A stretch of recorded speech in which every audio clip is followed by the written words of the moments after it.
On this episode of Design to the Nines, I have compiled all of my best fall DIY decor ideas. I hope you enjoyed this mega video. But before we get started, I want to send out a very warm hello to Francisco, a young DIY niner. Thank you so much for watching my channel, Francisco. Now, let's get started.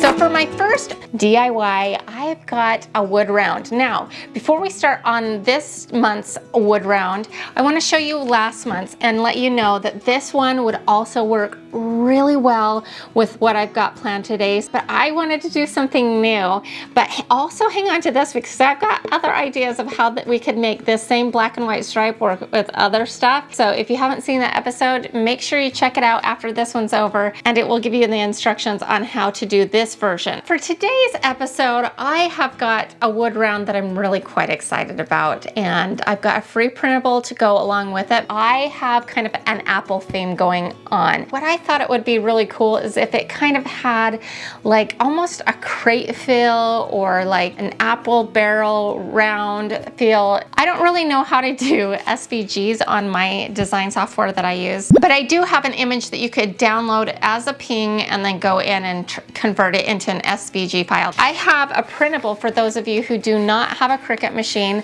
that you can kind of just piecemeal together. Normally I start out by painting this, but we are not painting this today because we are going to kind of leave it in a more rustic state, if you will. Now on this wood round, I'm going to pull out a little fun thing that I haven't used in a while, and that's my scorch marker and my heat gun, and we are going to do some easy wood burning. You don't need any fancy skills for this kind of wood burning because this is made for the masses. And I'm excited about this because I feel like it will give a really rustic fall feel, and I think that that will be quite fun. And so if you're doing the image transfer technique, all you're going to do is take your raw wood, lay it down, place your graphite paper on the raw wood, then you're going to take your graphic that I provided, and there will be a link for this below, and you are going to, you could tape it all together so it matches up nicely, and then we're going to lay it on top of that graphite paper. Then we're going to just take a pencil and trace it on to our wood, and then that will leave the design for you.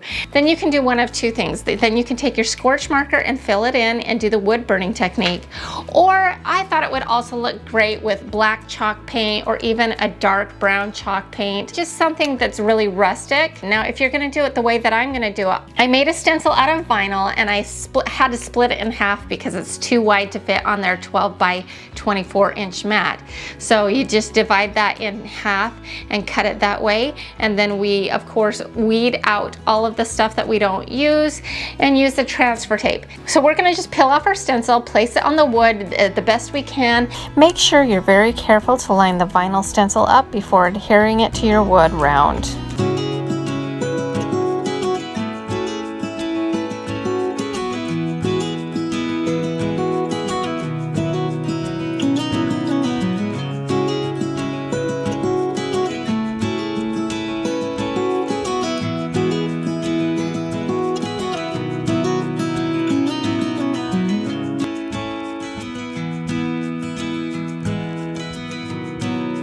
And then we're going to just fill it in with our scorch marker. It will kind of look slightly pink, so you know you've covered it correctly with a scorch marker.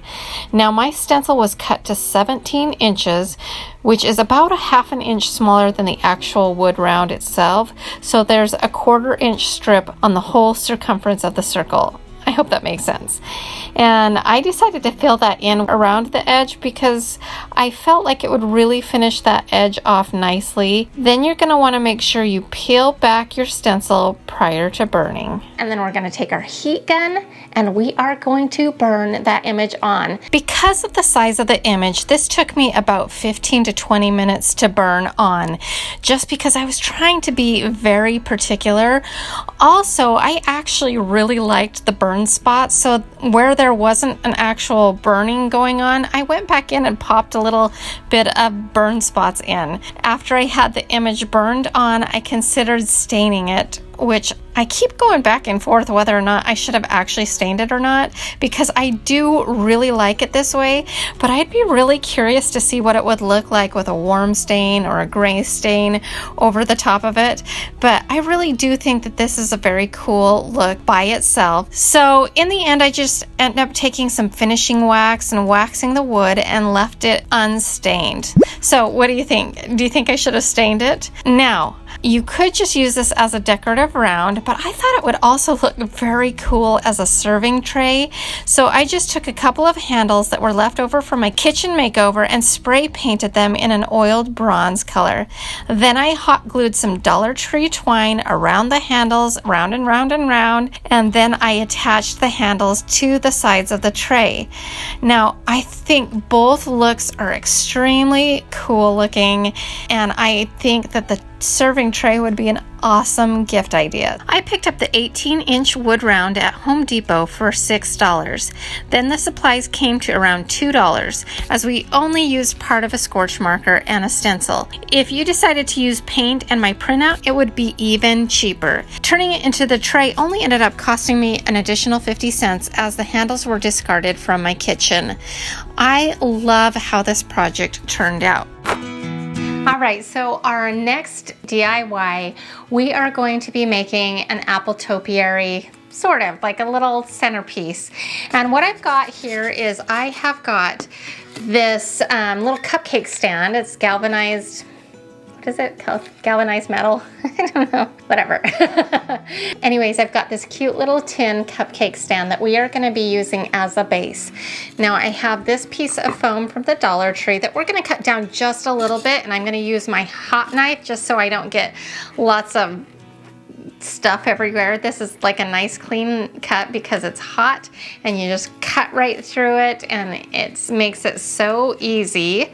And then what we're gonna do is we are gonna take our hot glue gun, Surebonder, love this one, and we're just gonna put a little dab of glue on this cupcake stand. It should peel off down the road if we don't want to keep this arrangement on it forever, which we might not, because I might want to use it as a cupcake stand on a tablescape or something like that. And if that's the case, we can pull it off, but it should hold up just fine in the meantime. Before we start, I'm actually going to cover this in some moss just to kind of disguise the foam in case there's any holes or anything that you don't see the function of the form. You'll see moss, which is kind of fall-like. I found these super cute stems with apples on them at Michael's on clearance. So they're on clearance right now. So if you happen to see these, they are like 70% off. So it made them kind of a good deal. And I liked all the branches and the leaves. So we will kind of cut these down and into sections and put them into our arrangement. But we may need to supplement.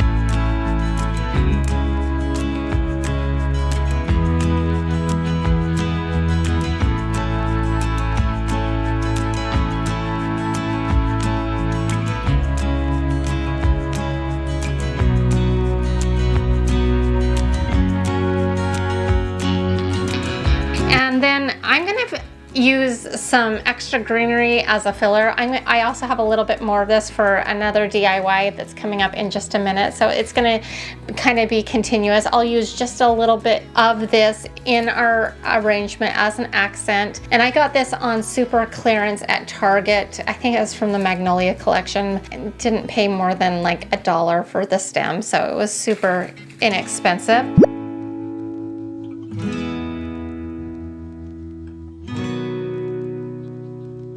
Then to kind of fill in, I have this little bag of mini apples. Now I primarily got this for our DIY that's coming up in a minute. We're going to be using these on a little tiny wreath, but I thought we might need a few extra apples in here, and all I'm going to do is shove them on some bamboo skewers and put them into the arrangement. And not very many of them, just a few, because we need enough for our wreath here in a second.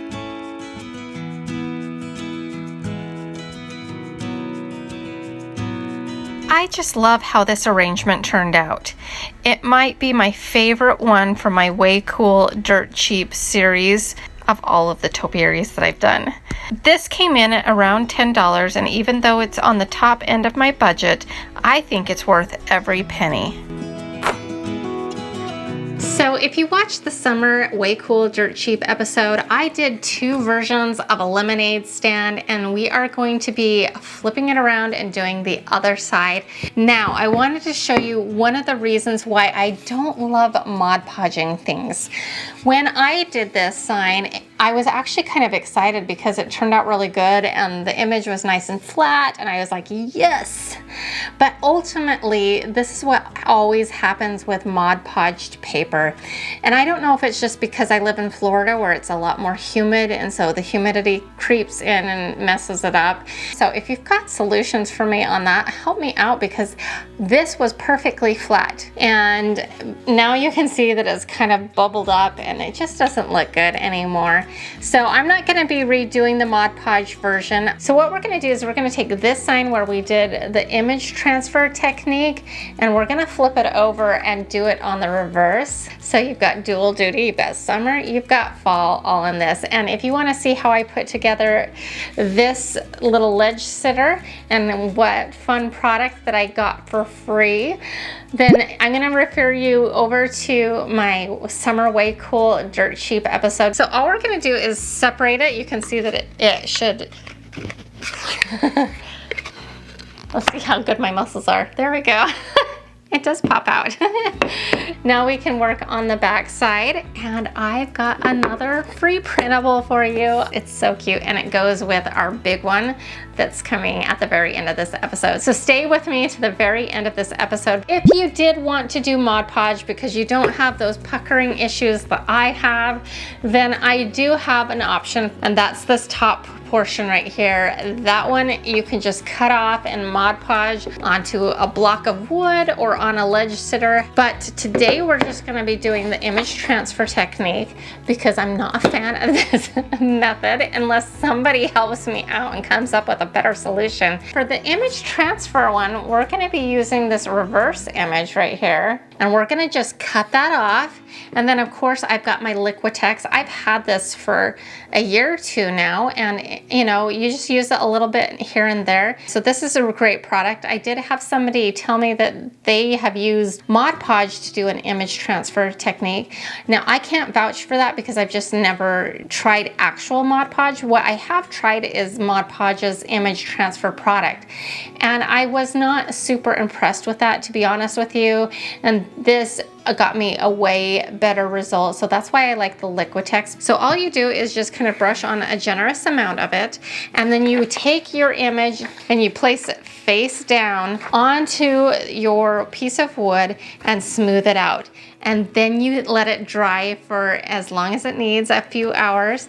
And then once it's fully dried, then we get a bowl of water and you take a sponge or a washcloth and you remove the excess paper, and it will leave the transferred image onto the piece of wood, which is really cool because then there's no paper, then there's a transferred image, and it really, really looks cool. And it kind of has like a rustic farmhouse feel because it's got a kind of an aged feel.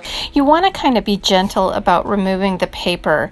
Make sure it's very saturated with water, and you want to rub hard enough to remove the paper, but not too hard that it removes the ink. Each time you do this process, you will get better at it. Sometimes I kind of finish out the job with my finger. I feel like I can rub off a little extra paper that way. If you need to let it dry and go back and repeat the process a second time, feel free to do that as well. Now, I think I have about 75 cents total into this side of the sign, and that's me being very generous. It's probably a little bit less than that, making this project the least expensive of all of our projects today, but no less adorable. I absolutely love this sign. So for our next fall themed DIY, we are going to be making over this. Now we have used this little picture frame for every single Way Cool Dirt Cheap, and we've done some different things with it. We've put some words on it, we've put some letters, we've put like a bunny on it.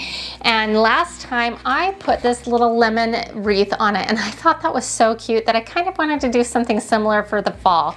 And so we're going to be using these little mini apples and then some of that clearance greenery that I got at Target You won't need very much of it. And then I picked up this little mini wreath, this grapevine wreath at Michael's. It's originally 99 cents and I had a 20% off coupon. Now, if you can find a 40% off coupon or even a 50% off coupon, you could be 50 or 60 cents in this, but I'm 80 cents in this and it's still a really good deal. If you haven't seen how we put together this frame, then I'm going to refer you back to the original Way Cool Dirt Sheep, which was in Valentine's Day. And then you can see how I took a wood canvas essentially that I got from Walmart and flipped it over and used the reverse side and painted it white and black for the trim. And we have used this thing over and over and over. So it's made this project get cheaper and cheaper because we keep using this as a backdrop. So all we're going to do is just kind of remove this off of our back, and we're going to reuse this ribbon because I thought this ribbon would look really cute with our fall theme, and I think it will still work out really well. So I'm just going to keep this ribbon and set this aside. So we're going to be making something that looks very similar. So we're going to take our wreath form, and we're also going to take some of these greeneries, and then all we're going to do is take our hot glue gun, and then we're going to glue on all of these little leaves in a kind of a circular pattern.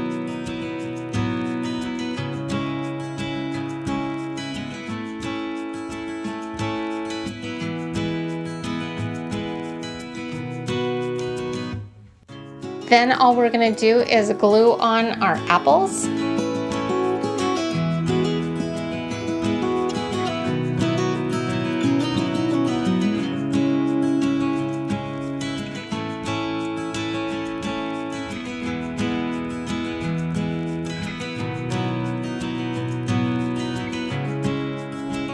Then we're going to put it right back into that ribbon, loop it right through, and then we're going to center it on our frame and then just duct tape it back to the back of the canvas. And that's it. Isn't it so super cute? If you are making this for the first time, this will cost you a little over $9 to make. But if you've been making this all along with us, because we have used this 5 times now, it drops the cost for you to just barely over $5.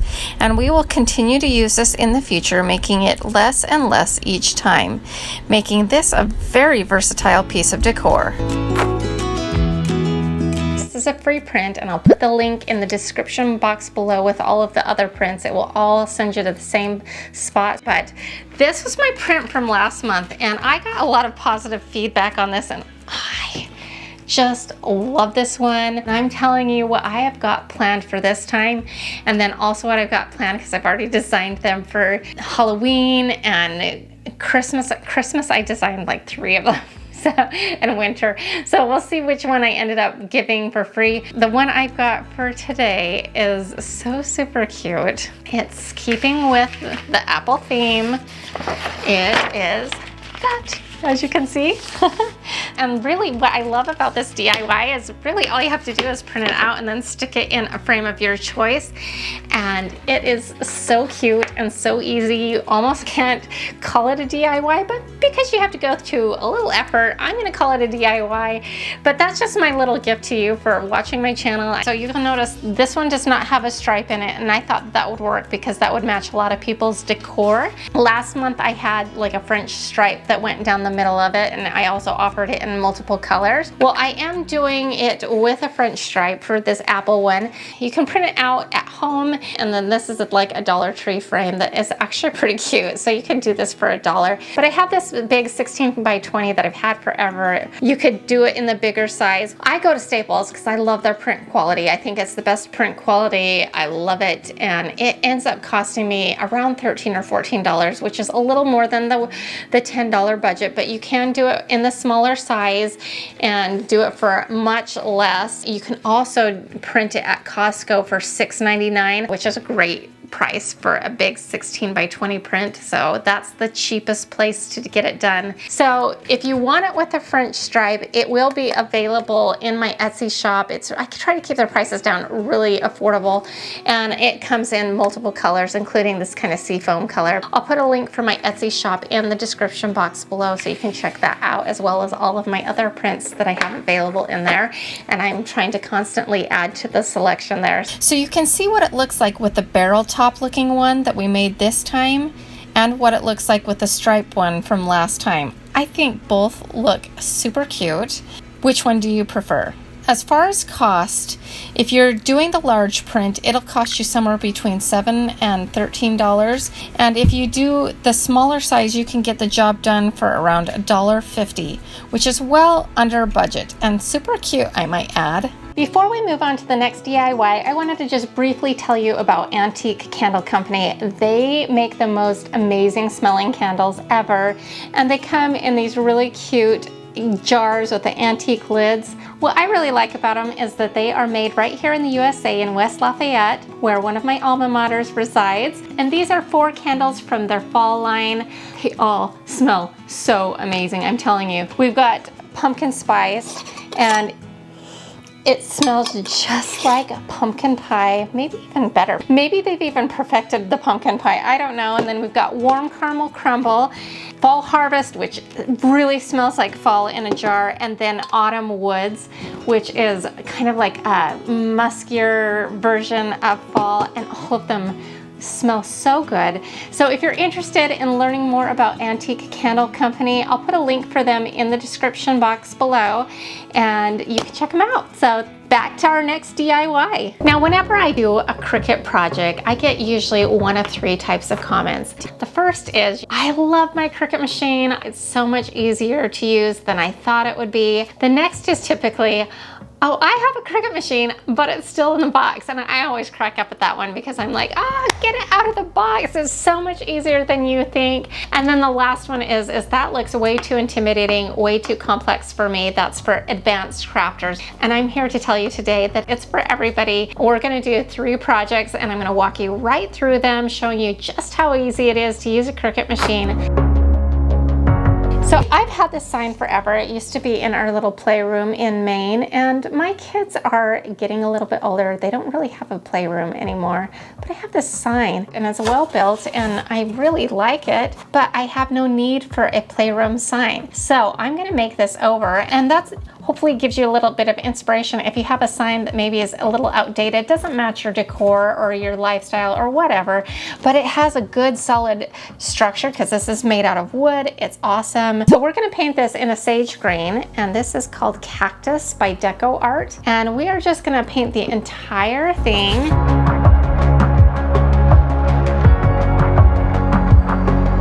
And let that dry. Now today I'm going to do both stencils and vinyl, so you can kind of get a flavor of some of the options that you have using vinyl. While this is drying, we're going to go into Cricut Design Studio, and we're going to create a saying. And the saying that we're going to do is one that I've kind of seen all over Pinterest. And the quote is, "Autumn shows us just how beautiful it is to let things go." And I just really like that saying because I really see the analogy. We are going to start by selecting new project. Super easy to do. Now, before we get too far, what I like to do is take the dimensions of the canvas or whatever I'm working on and put the shape of that. So for this particular sign, it's 10 inches by 20 inches. So I make a rectangle by clicking the square, and then if you notice on the bottom left-hand side, there's a little lock. If you click on that, it unlocks it, and then you can drag it to whatever size you want. So then we want to get our dimensions to 10 by 20. And then we can hit lock so it stays like that. And now after you've got your canvas space, then we are going to go into the image section. And you can see that on the left-hand side, you're gonna click on image, and there's gonna be a whole bunch of preloaded images. If you do their monthly membership, they actually offer a lot of images that really are helpful. For this one, we're gonna go type in the word autumn, and we are going to select the one that we like. I liked this one. And so we're gonna just click on that and put insert image, and we're going to put that on top of our canvas. So you're going to fiddle around with things, and it's okay. Now I go up top to switch the font color to white just so I can see what I'm doing better, but you could also easily change the color of the backdrop. And autumn is probably going to be pretty large, and then some of the rest of the quote will be a little bit smaller. And then we're going to type in shows us how, and then we'll go ahead and select another font. And you can choose whatever font you want. And then we're gonna click add new text, and we're gonna put in, it is to let things go. Once we've got that, we're gonna also accentuate the word beautiful by clicking add image. And then we're gonna go and we're gonna now put in the word beautiful. And if you scroll down, you will see that there are lots of choices to choose from, and I found one that says beautiful that looks almost like the identical font to the one that we chose for autumn. And so I think that that is a good choice and a good match. So now you have all the words for the saying, and now we just need to kind of position them how we like. So we can just play around with this until you like how it looks. It kind of gives you an idea of what it will look like on your canvas, because we've got that as a backdrop.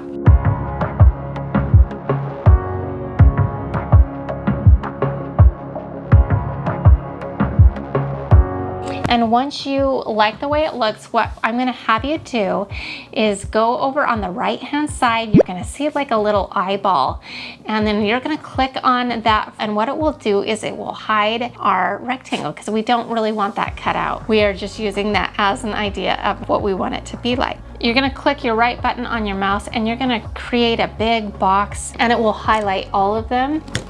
And at this point you hit attach, because you want them all together. It might even make sense to hit weld, because sometimes if you don't do that, then you can see kind of where the letters connect. You don't have to use weld all the time, but what it does do is make sure that everything's smooth. Now, if you decide you want to change anything around, before you hit save, hit the back button, it will unweld it, and that will be all set. Then you're gonna hit make it, and then we're gonna take a green standard mat for this, and we are going to take some white permanent vinyl, and you can use removable if you want to switch out the saying later down the road. But if you want this to be kind of like a permanent thing, then go with the permanent vinyl. The code number for permanent vinyl is 651. You'll see those kind of numbers when you're purchasing vinyl, and that's what it means. So for most people, the Cricut Explorer Air 2 will be the best bang for the buck, and that's why I'm going to be using that machine today. So all we're going to do is hit open to open up our Cricut Explorer Air 2,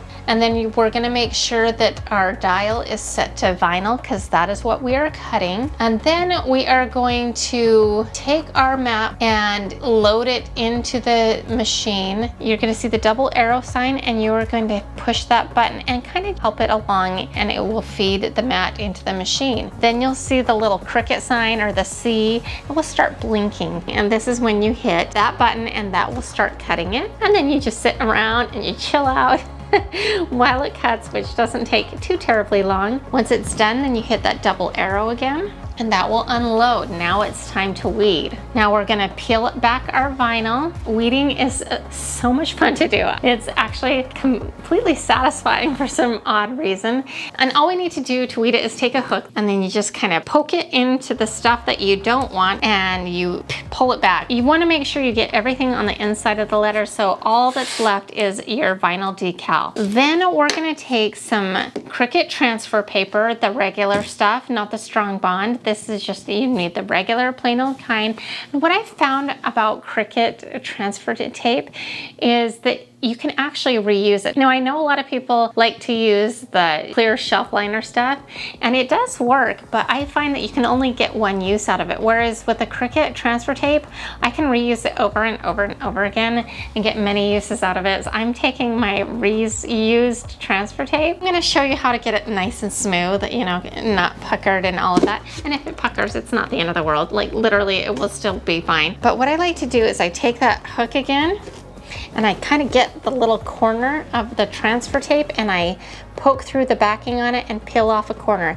Then I like to peel off about an inch or two on our transfer tape and get that set and really smooth and lined up the direction that I want it to go. And then I peel off the backing of the transfer tape and gently smooth it across as I go, and it works out really beautifully. And then you've got your transferred tape on top of your vinyl. Once the transfer tape's on, you really want to make sure you adhere the vinyl to the transfer tape by using a flat scraping tool. So all you have to do is kind of get that worked onto the vinyl, and now we can pull off the backing and adhere our sign. But before we do that, we need to do a couple things to our canvas. We're going to distress the edges, kind of sand it down a little bit.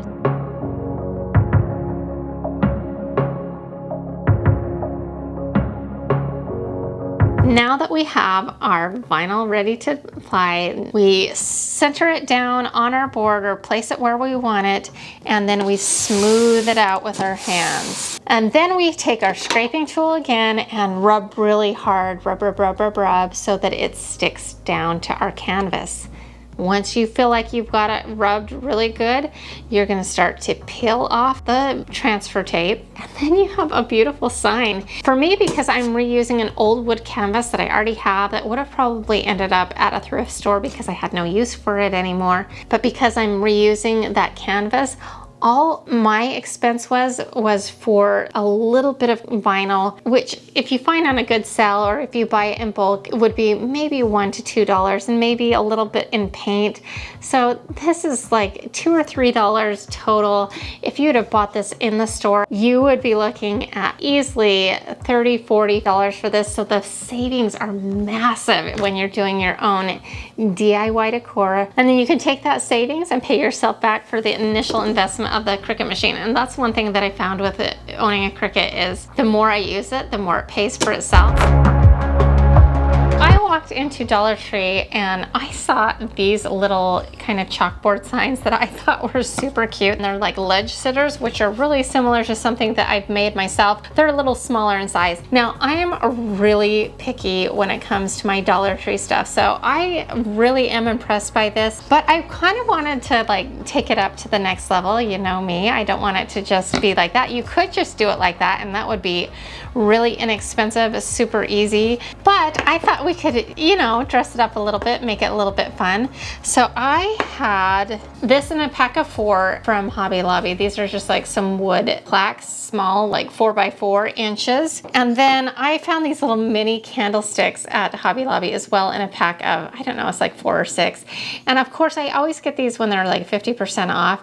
So the bag for these mini candlesticks was like $2. Before we can put these down, sometimes these bottoms have a little kind of, I don't know, wood poking out on them. I don't know what it's from, but I'm just going to take a little sanding block and just kind of make sure that that is nice and smooth and flat so that it will adhere well, and then we're going to glue it on. This chalkboard sign has a little bit of rough edges on it, so before we even start, you may want to just also kind of hit that with some sand on just the edges, just lightly, to take off those like loose fibers that are kind of on there. What I thought we could do is take my trusty E6000 and put some of that glue on each end of the candlestick, and also take some hot glue to kind of, for that instant stick, it really does make a difference. So we're going to take our hot glue gun and just put a little dab of that hot glue on there, and then we're going to stick it to the base. Once we've got that glued onto that bottom square base, we're going to repeat that process, put on a little E6000 and then a little hot glue. I wanted to take some antiquing wax and antique the whole thing, so it kind of, all the wood has kind of like a nice stained finish. And I like the antiquing wax because it dries pretty quickly.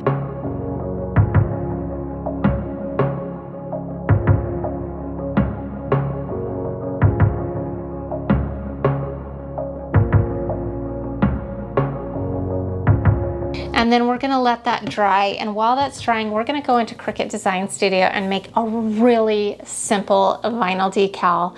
And what we're gonna do is we're gonna do the same thing as we did in the first project. So the dimensions that we're gonna put in are 4 inches by 5 inches, and that's the dimensions of our sign, so we know that that's the area that we're gonna work in. And we do that again by hitting the square and hitting the unlock button, and then making our rectangle 4 by 5 inches. And then we're going to go to the left-hand panel again and hit add image, and then we're going to type out fall. We're going to find some pretty font that says fall. There's a lot to choose from. Just pick out one that looks nice to you, and then we're going to add that. Because we want our sign to say hello fall, we're going to manually add hello. So we're going to just do add text and type in hello, and then pick out the font that you liked. I ultimately decide on the original Cricut font. We're going to adjust that and make that a little bit smaller. Then once you like how everything's positioned, then you're gonna make your rectangle disappear again by hitting on the eyeball of the rectangle so it's gone, and then you're gonna drag and drop like we did in the last step and collect all of the objects, and we're gonna hit weld, and then we're gonna go ahead and hit make it. Now we're gonna kind of repeat the same process of making sure that we cut out a vinyl square. This time it's a lot smaller, so we don't need a full sheet of vinyl. So we're gonna cut it down, and then we're gonna put that on the mat and repeat the process. Just load in the mat, make sure it's set to vinyl, hit the C for cut, just like we did in the last one. And then once you've got that cut, we're ready to work on our little sign again. And I'm gonna scuff up and kind of just distress it a little bit.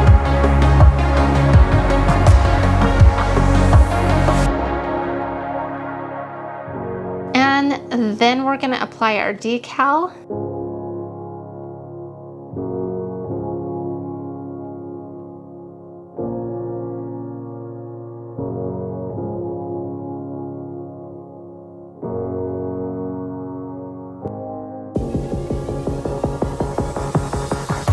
So we've got about $3 into this project again, and honestly, you could easily spend $20 to $30 easy all day long. I just love the sign. It really gives just a really darling farmhouse feel that's so adorable.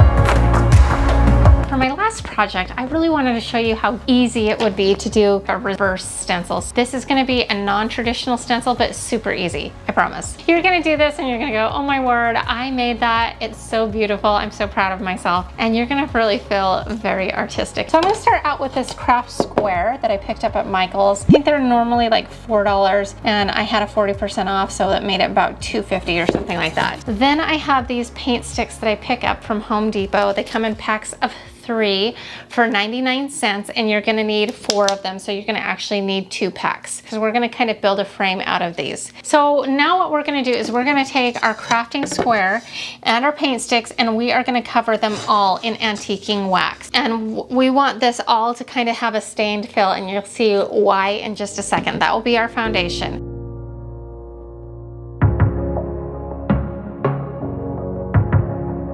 And we're gonna just set this aside to dry, and while we do that, we're gonna go into Cricut Design Studio. Again, start with your 12 by 12 inch square canvas so you know which space you're working with. What I want you to do is you're gonna go in and hit Add Image, and you're gonna type in Harvest Pumpkin, and you're gonna pick out whatever pumpkin you want. I liked this one. Hit Insert. And then we're gonna adjust it to the size we want. And you can, again, repeat that process where you hit the unlock button on the left-hand side, and you can kind of warp it to whatever, if you want a tall, skinny pumpkin, or if you want a wide, fat pumpkin, or if you wanna just keep it as is, it doesn't really matter. This is literally all we're gonna do, is we are going to make this image once you get it to the dimensions you want. I'm gonna make my pumpkin about 10 inches. Don't forget to make your square disappear by clicking the eye on the right-hand side. We're gonna literally click Make It. It's that simple. And then you're gonna just take some removable vinyl. The removable vinyl is the one that's labeled 631. So 631 is removable, 651 is permanent. Then we're gonna put it into our machine, make sure it's on vinyl, hit the arrow buttons, load the mat. We've done this, and you've got it. I know you've got it by now. Once it's cut, we are going to take it and weed out everything that we don't want, leaving just the pumpkin image. We're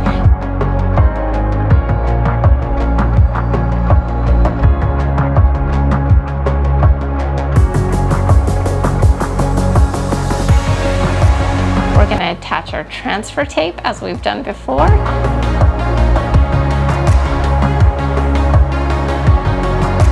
And peel that back, and then we're going to place it and center it on our newly stained wood square.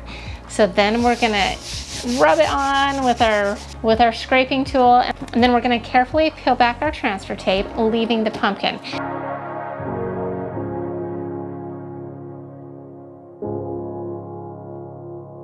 Now, if you wanted to just leave it like this and have the pumpkin vinyl just be the design, that's awesome. But I just wanted to show you an easy other idea and technique. This is going to be kind of rustic, so a lot of times when I want lines to be very, very clean, I'll be very particular. I'll do Mod Podge, or I'll paint the underneath color to seal the edges.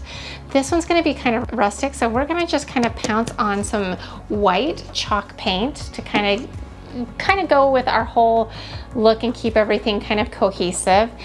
And we are gonna just get that on there, trying not to get it on too heavy. Once our paint is dried, we're gonna take our hook and pull back our vinyl, and it will leave kind of like a reverse stencil effect. So you'll still see the image of the design, but it will be just paint. Now, I thought that was kind of a cool technique, you know, because usually stencils are done opposite, I think, and it's very easy, right? Now we need to attach this to the frame. I measure 1/2 inch around the perimeter of the sign, and that's where we will want our frame to line up.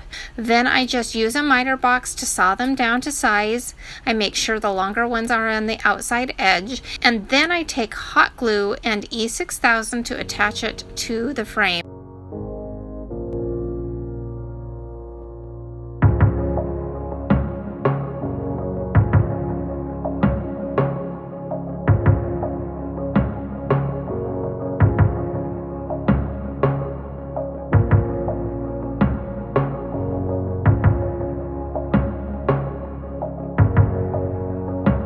And just for added assurance, I add a little hot glue on the back side to all of the seams, just so that I know that it's on there nice and sturdy. Now this is a good time to touch up the antiquing wax where we made the cuts, and then I allow all of this to dry overnight.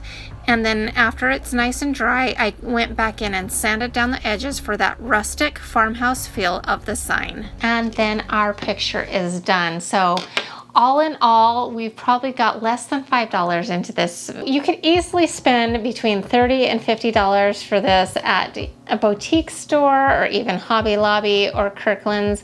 So you can see that we could have easily spent $100 all day long on these 3 projects, but we made them for pennies on the dollar. Really, we made them so affordably, and you can really see that over time all those savings add up and really make it a worthwhile investment. I know that with all the money that I've saved, I could have paid for many machines. Plus, it's really satisfying to make a beautiful thing. For all you eagle eyes out there, that's right. I just shot my whole episode wearing only one earring. So embarrassing. But I left it in because I figured there might be a few people out there who just might relate. If you're enjoying what you're seeing so far, consider hitting that subscribe button and joining the DIY Niner family. In this episode, I'm going to be showing you how I knocked off the Pottery Barn pumpkin patch sign. I believe that I can do this for under $3. Under $3. $3. A $3 price tag is a huge improvement, and I'm going to show you how you can do it as well. And on top of that, I'm going to be doing it 2 different ways.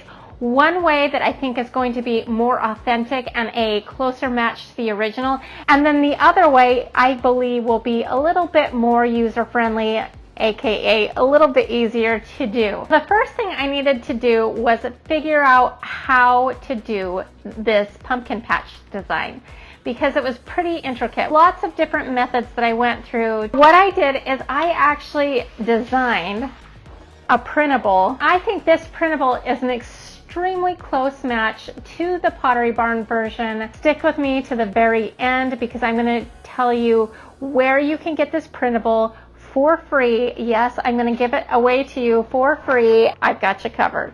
So that will be a little perk that you can get, and I'll tell you how to get it at the end of the episode.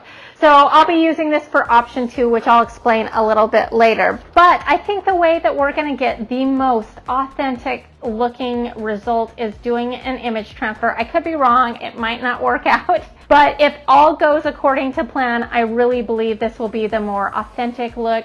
So what I had to do for that is actually do a reverse image of the original printable. I will give you access to both versions and tell you how to do this as we go along. So stick with me, hang on, and I will explain how to do everything. I am starting out with some free scrap wood that I had left over from my outdoor bench that I built.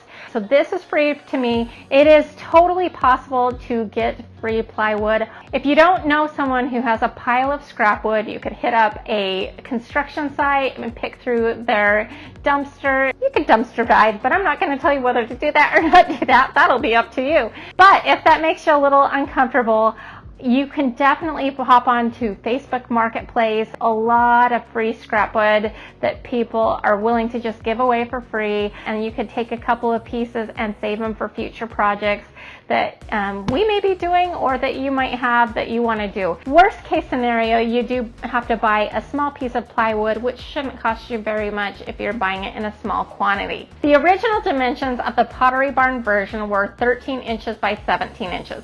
Mine's going to be 14 by 18. My plywood was already 14 inches wide, so I just decided to make it an inch wider in both directions just for ease. The first thing that I'm going to do is paint my wood. It's just to create a nice base for this to go onto.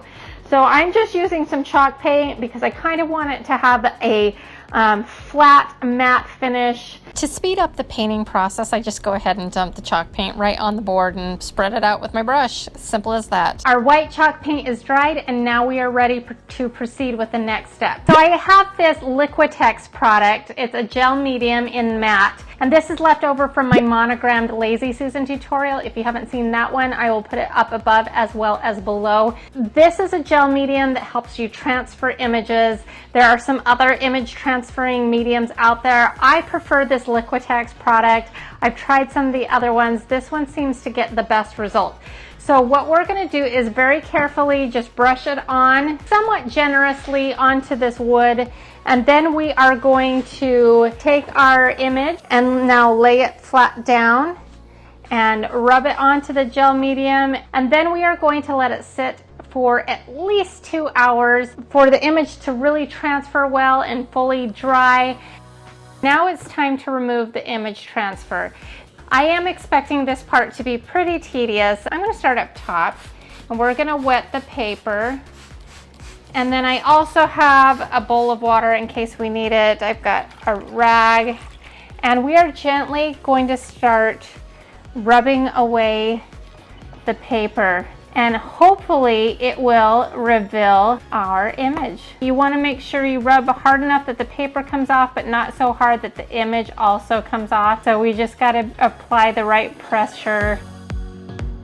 We are done with the image transfer portion of the project, and I'm really happy with how it turned out. You will see some like scratching from when we removed the paper, but that's actually perfect because there was also those streaks in the original one. So my pumpkin ends up being a little bit oranger than the original. I oversaturated the image on purpose because I believed that it would lighten up a little bit more than it did in the transfer process, but that's okay because I'm really happy with this color. I actually like it a little bit better than the original, which was a little bit more tan or yellowy, and this one's a little bit more orangey, which will fit in my decor even better. And then I went ahead and took some matte Mod Podge because this is going to be outside, and I did a coat of that over the top of it just as an added protection. Okay, so now it's time to do option 2. Honestly, this is going to be super easy. All we're going to do is take matte Mod Podge and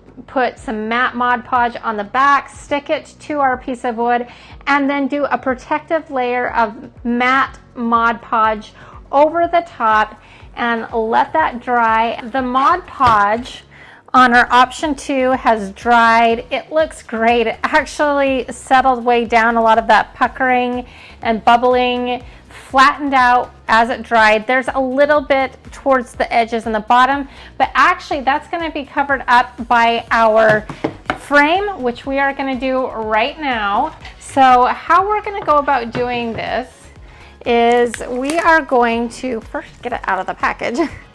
Done that before. Okay, so we're going to take our paint sticks. We're going to line it up with the edges, and we're going to start with the top and bottom piece first. Again, we're not mitering these ones because the sticks are not long enough.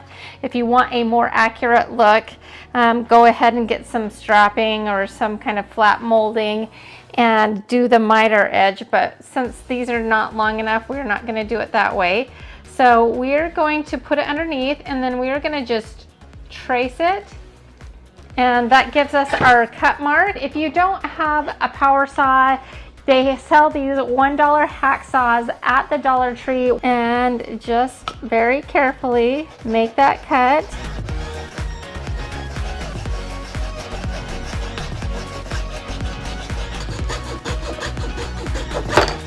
And there's our arm workout for the day. Just kidding. Actually, that did a pretty nice cut. You may want to take a sanding sponge and just kind of gently sand off any rough spots on the edge. It fits perfect. We'll just do it all the way around. Now it's time to stain our frame. So I debated many different ways of how to get that old aged barn weathered look and feel. I have put together like a watered down mixture, a warm gray, and then I put some dark gray in it, and then I also put in a little bit of brown. But I'm pulling out my bottomless pit of trusty gel stain and Kona. And what I think I'm gonna do first is kind of do like a very light dry brushing with the gel stain, and then go over the top of it with my watered down gray. And then hopefully the combination of the two will create like a nice depth and richness and still have that aged, weathered feel that we really love. But before we dry brush anything, I'm going to take a metal bristled brush. You could probably find something similar at the Dollar Tree, and kind of run it with the grain of the wood. It's kind of running some grooves into the wood, and that will just kind of add to the effect of the barnwood, which always has kind of like a really rough texture. You could nail this on if you wanted to. I don't want to pull out my nail gun, and I think that this will be just fine. And so we'll do some E6000 and then a little hot glue for the instant stick, that instant gratification, but the E6000 holds up better over time. It's a much stronger stick. Okay, and then we're gonna just glue it down and make sure everything is even, and then just do it all the way around. If you plan on hanging it, measure down a couple inches on both sides and mark where you want to place screws. Then screw some short screws in about 3/4 of the way, then connect them by wrapping wire on them, and once you have done that, screw the screws in tighter, and that's it. You're done.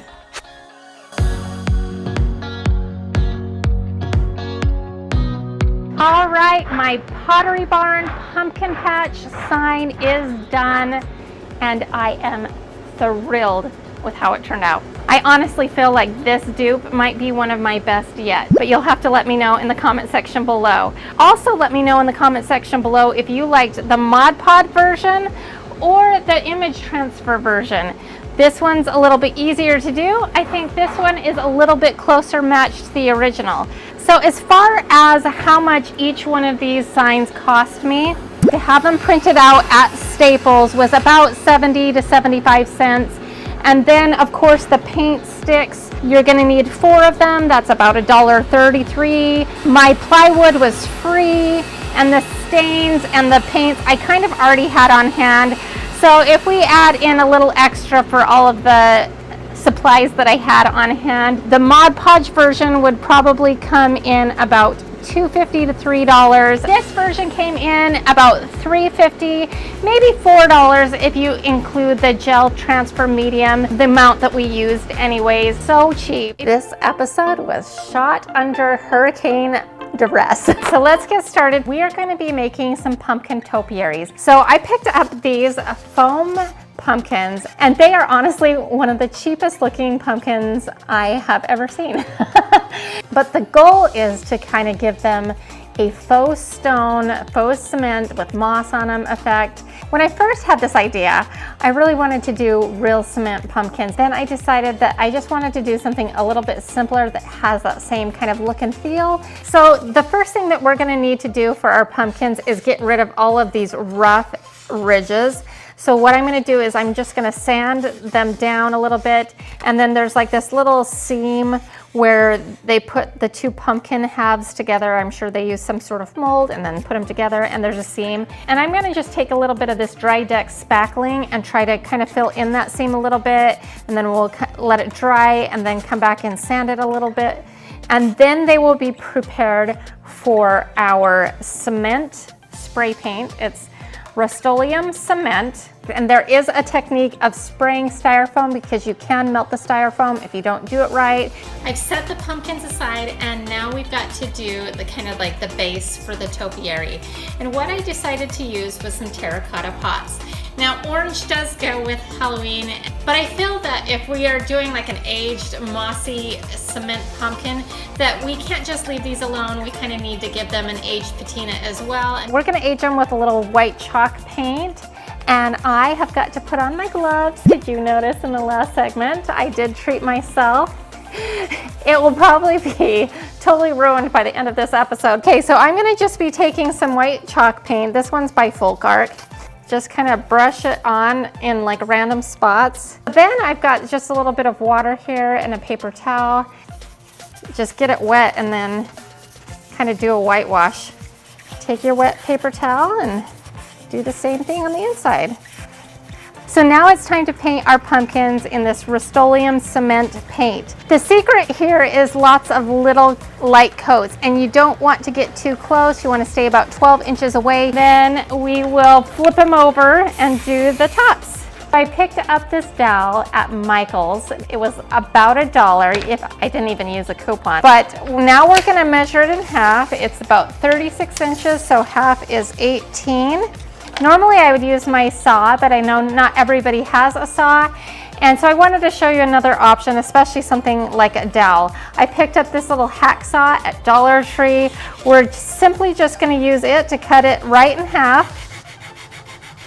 Now we're going to pull out our trusty gel stain. It's like the bottomless stain. I've used this for a million projects. And I simply just got one of my husband's garage paper towels. You could use whatever you have on hand. And I'm just gonna run a quick stain on this dowel. So our pumpkins are completely dry. We did the best we could, and it still did eat a little bit of the foam. This is not gonna matter so much because we are going to be adding some paint. We are gonna be adding some moss, so that's okay.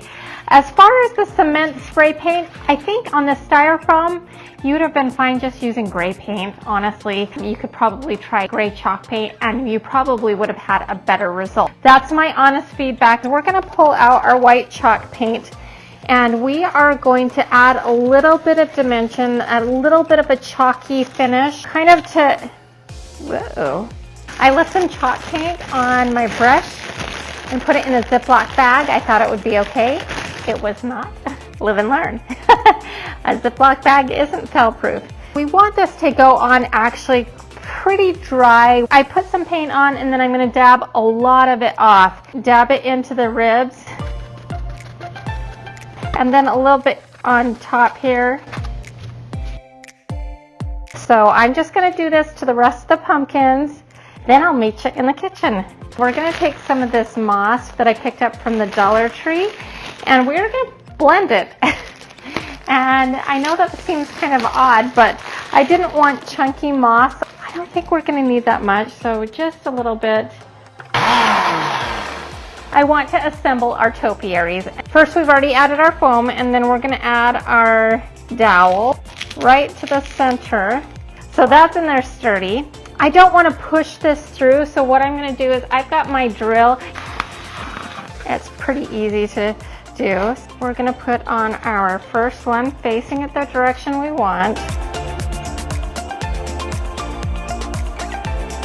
If you want to reinforce, you can use a little E6000 or hot glue or a kind of a combination of both. We're going to take some of our matte Mod Podge and just kind of brush a little on the top as well as going down the rib of the pumpkin a little bit. We're going to take our moss smoothie and grab a little pinch of it and just sprinkle it and kind of tap it down.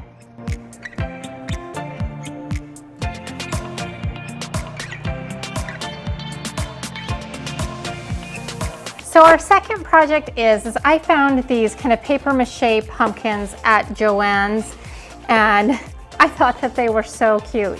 And I decided that I wanted to decoupage them and cover them with some fun fabric. Now I selected these two fun fabrics. The first one's kind of a black and white polka dot, and the second one's kind of like a smaller buffalo check. And I did this because I'm actually gonna put these on my front porch. I know that sounds crazy because they're paper mache, But I think that once we cover them in fabric, and then I also have this waterproofing spray that I'm going to put on them, and they're not going to be in direct water. It's a covered porch, and I'm going to kind of put them in the back area. You don't just have to use fabric. There's lots of options when decoupaging. Obviously, you could use tissue paper, you could use napkins, you could use this buffalo check orange scarf. Both of these I found at like the Dollar Tree.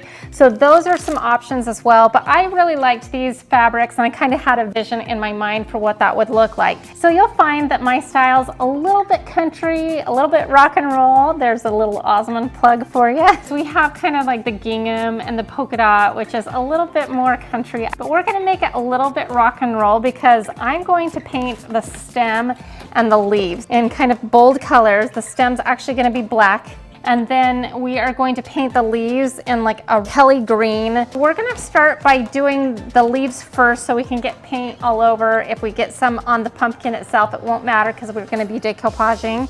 The best way to do glitter is mixing it in with the Mod Podge. And I went with the gloss because then it will have like a shine. I didn't want to matte down the glitter because that would kind of defeat the purpose. We're just gonna very carefully put some of this glitter Mod Podge on the pumpkin.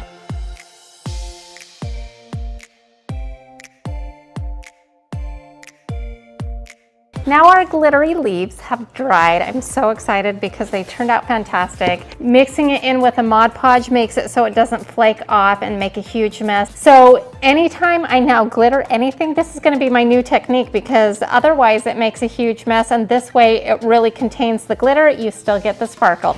It's time to start Mod Podging, and what we need to do is cut strips of fabric. So the first thing we're going to do is find our wider ribs of the pumpkin, and you want to measure at your widest spot, and then we're going to measure from the base of the stem. You always want to take your measurements at the widest point of the pumpkin. We're going to touch the stem, and we're going to measure. We've got our pieces cut out, and now we're ready to decoupage them on. I'm going to be using matte Mod Podge. I want the gloss versus the matte, so I am going to use the matte decoupage on the pumpkins. You want to brush a decent amount of decoupage on the back of the fabric, making sure it's pretty saturated. We are going to take our fabric. We want the fabric to just meet the stem. As you go, you want to just try to work out any wrinkles. I'm going to take some decoupage and put this on the top.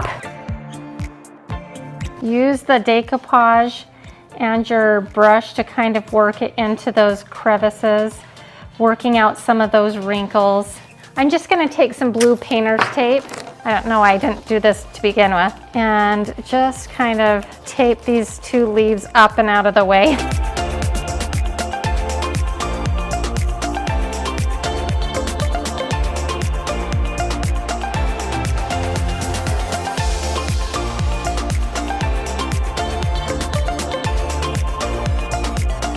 So you know I love to do Pottery Barn dupes, all designer dupes. I've done a few others as well if you're interested in those. But I've got another good one for you today, and it is a Pottery Barn kind of twiggy pumpkin cloche, and it has like fairy lights on it, and I just thought it was so cute, and it came with a price tag of about $60. So we're going to try to recreate the same look for less. I got this grapevine off of Amazon, and I believe it was about $7 for 15 feet. And I had been trying to go into my local craft store and I couldn't find one, so I went to Amazon, and actually it ended up being cheaper. We are going to try to build the pumpkin out of this grapevine wreath, and hopefully we'll get a pretty close match. To create the base, I create something similar to a nest, leaving a space big enough for my candle to fit in, and securing it all together with strategically placed wires. Okay, so now we have the base for our twiggy pumpkin, and you can see that the candle fits down in there just fine. And now we need to build the top part of the pumpkin, And we are going to cut it off in sections. To form the pumpkin ribs, I cut 9-inch sections and make sure each end is secured with a wire. I then wire each rib tightly to the base, working in cross sections. To finish it off, I start out by hot gluing the top of each rib to the stem just to add a little support, while I then weave the wire in and out, creating kind of a web effect, and finish it out by wrapping it around the base of the stem. We need to add the finishing touch, and all we need to do is just twist them into place.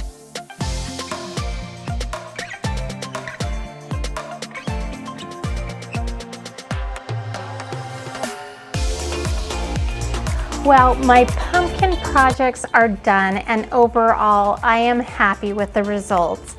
I was a little rushed, and so they're not as perfect as I would like them to be, but I am facing threat of hurricane. A couple of things that I did learn.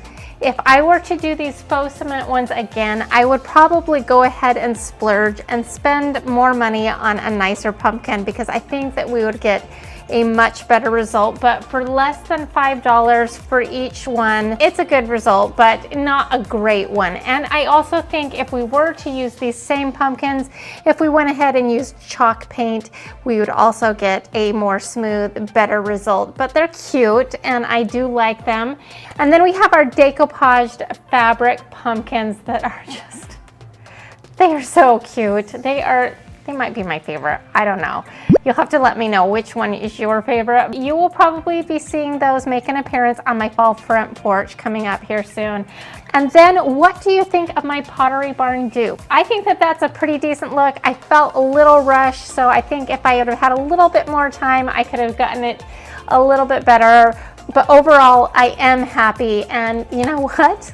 I'm gonna let myself off the hook. There is a hurricane headed towards my house. Now, I contemplated a lot of different styles. I have gotten a lot of feedback from you that you really enjoy me knocking off designer things. So I came across this wreath by Sonoma, and I think it originally retailed for $170. I don't believe they are still selling this wreath, but I really liked it. I liked the pumpkins next to the moss, and I thought it had kind of like a modern take on traditional fall and Halloween and Thanksgiving. And I thought that it could carry me through all of those fall and autumn months. And I want to do my own take on it. A lot of times when I do a dupe, I try to get it as exact as possible. This time, I'm just gonna take the idea of it and kind of make it a little bit more my own. And the reason being is I really wanted to use as much from the Dollar Tree as possible. So I got this at Joann's, and I think it was just a little bit over $4. So I thought it was still affordable. I just wanted it to be a little bit bigger because I'm contemplating putting a sign that I picked up at Dollar Tree. Stick with me to the very end so you can see which one that is. It's honestly one of the nicest signs that I've seen Dollar Tree carry in a long time. For me, I am like really particular about what I will and won't buy at Dollar Tree. I picked up these pumpkins from the Dollar Tree. Now they do have larger pumpkins. I liked that you got 3 here. I liked the size of them. The other ones that they carry were quite a bit bigger. They were a little bit too tall this way. I wanted them to be a little bit shorter so you could kind of nest them down in the moss. They're not an identical match for the one on the inspiration piece, but I'm okay with it. Now what I don't like about these pumpkins are the little speckle on it. It just looks like they splattered paint on it instead of adding, you know, kind of character to it. So I'm gonna use a little bit of craft paint, and we're gonna start on that now so that they can dry. We're gonna start out by using 3 different types of paint, and I'm gonna list those paints in the description box below. Then we are gonna take this paintbrush. I use it a lot because the foam brushes are expensive, and this one I can use over and over again. I'm gonna start out by taking the darker of the 3 colors, just brushing it on. What you'll notice is that it doesn't really cover a whole lot, and that's okay because we're just kind of trying to tone down the look. I'm just doing a quick first coat. What we're looking to do in this first one is just kind of tone down the other orange and some of those polka dots. Just kind of focus on the top. For the pumpkins that had a lot of speckling on them, I went ahead and put a second coat on them. Then we're taking the lighter orange and the gold, and I'm kind of dipping it in on both sides. And then I'm going to dab a little bit of that off. And then we're just going to go in and add in a couple of highlights. I didn't even wait till these are fully dried because we're going to be doing blending. We're just gonna take all of these little pumpkins, just add in a tiny bit of variegation with that yellow and lighter orange color. You don't need to spend a ton of time on this. We're just basically trying to make it look a little bit more natural, a little less plastic and cheap. Not perfection here. Pumpkins are not perfect in nature. I don't know if you're like me, but I tend to be a little impatient. So I might break out my hairdryer, make the paint dry a little faster. So painting the pumpkins really makes them look a lot nicer, a lot less cheap. It didn't take us very much time, and if you have craft paint on hand, then it won't cost you very much money. But even if you have to buy them, I think you can get these bottles for about $1 a piece if you find them on sale. Now what we're gonna do is we are gonna scatter our pumpkins around our wreath. Now they come with this handy little clip, which I just thought was awesome. So awesome. You can kind of lay them all out, clip them on where you want to put them, and I'm going to try to clip them down so they're not poking out so much. Play around with it until you find what works for you, and then if you want to, you can add some glue after they're clipped on, which makes it so nice.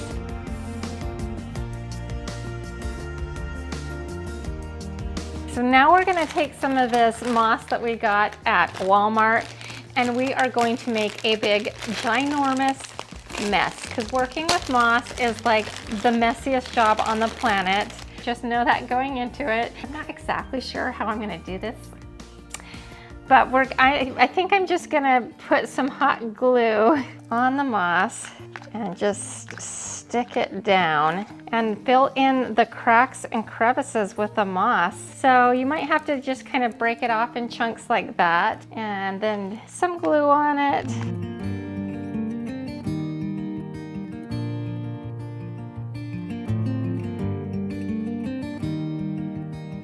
Because I used moss and it's very, very messy, and I want things to kind of stay in place because it's going on my front door, I had some polyurethane left over from another project, and I think if I just spray this on here, it will help seal it all together and hopefully keep it in place.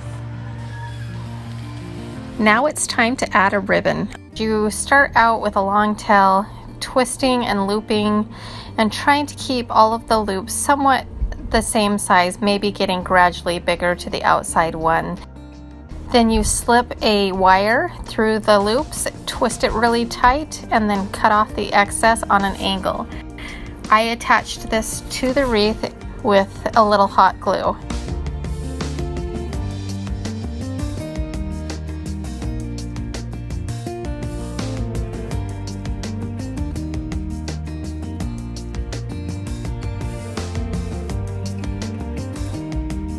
So I'm done with my wreath. I'm extremely happy with how it turned out. I ended up using this Dollar Tree sign in the center. It's just being supported by the sides of the wreath, so I can easily pop that out if I wanted to.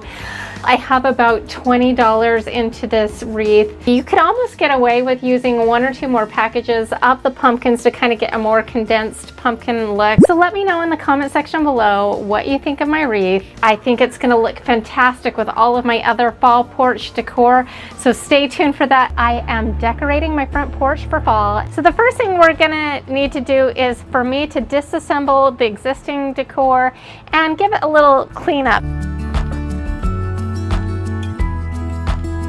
Okay, so I am not exactly sure what this is, but due to the size of those handprints, I have a feeling that 2 very cute little boys had something to do with it.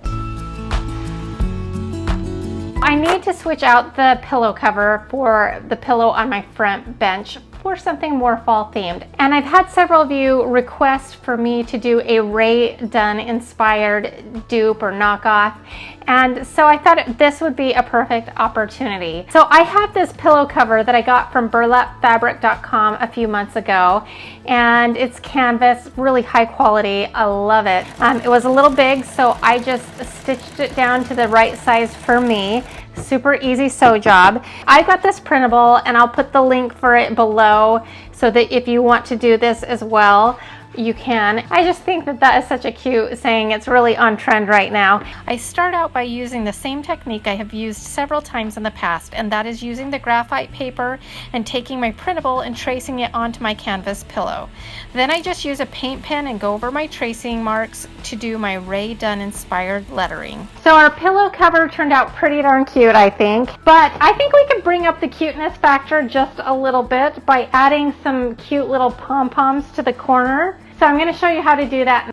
I will put the link for this amazing pom-pom maker in the description box below. But how you go about using it is you wrap your yarn around the frame going back and forth about 5 times, which is what I did on mine. Then you are going to want to push your pink part back inside the frame and repeat the same process on the other side. Once you have the maker completely closed, then you're going to take some scissors and snip down the middle as I'm showing you here. And then you're going to take a decently long piece of yarn and do a square knot, and for added protection you can also add a 3rd knot in there as well.